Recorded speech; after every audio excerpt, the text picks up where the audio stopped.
শহরের আকাশে কালো মেঘ জমে আছে। বৃষ্টির ফোঁটা টুপটাপ করে পড়ছে ছাদের উপর। একটা ছোট্ট ঘরে জানলার ধারে দাঁড়িয়ে আছে অর্ণব, ৮ বছরের পাতলা চুপচাপ ছেলে। তার চোখে এক ধরনের স্বপ্ন, যদি একদিন আমি হিরো হতে পারতাম। হিরো হতে হলে কি লাগে? সাহস। কিন্তু আমি তো ভয় পাই। স্কুল থেকে ফেরার পথে গলির এক কোণে হঠাৎ লাল নীল রঙের একটা ছায়া নড়ল। অর্ণব থমকে দাঁড়াল, তার বুক ধপধপ করছে। হেই ছোট্ট বন্ধু, তুমি কি অর্ণব? আপনি স্পাইডারম্যান? কিন্তু আজ আমার একটু বিপদ হয়েছে। আমার ওয়েবশোটা নষ্ট হয়ে গেছে, আর আমি একজন সহকারী চাই।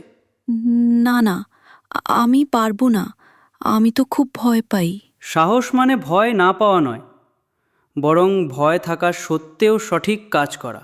এই কথা শুনে অর্ণবের চোখ চকচক করে উঠল। মনে হলো হয়তো আজই কিছু বদলে যাবে। ওরা দুজন দৌড়ে গেল পুরনো রেল স্টেশনের দিকে। শুনেছে এক ঠাকুমা রেল লাইন পার হতে গিয়ে আটকে গেছে।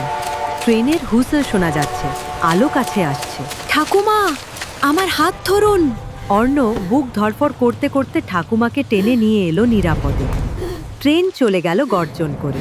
দেখেছো, তুমি আসল হিরো। আমি পারলাম। অর্ণবের মুখে প্রথমবারের মতো সাহসের হাসি ফুটে উঠল।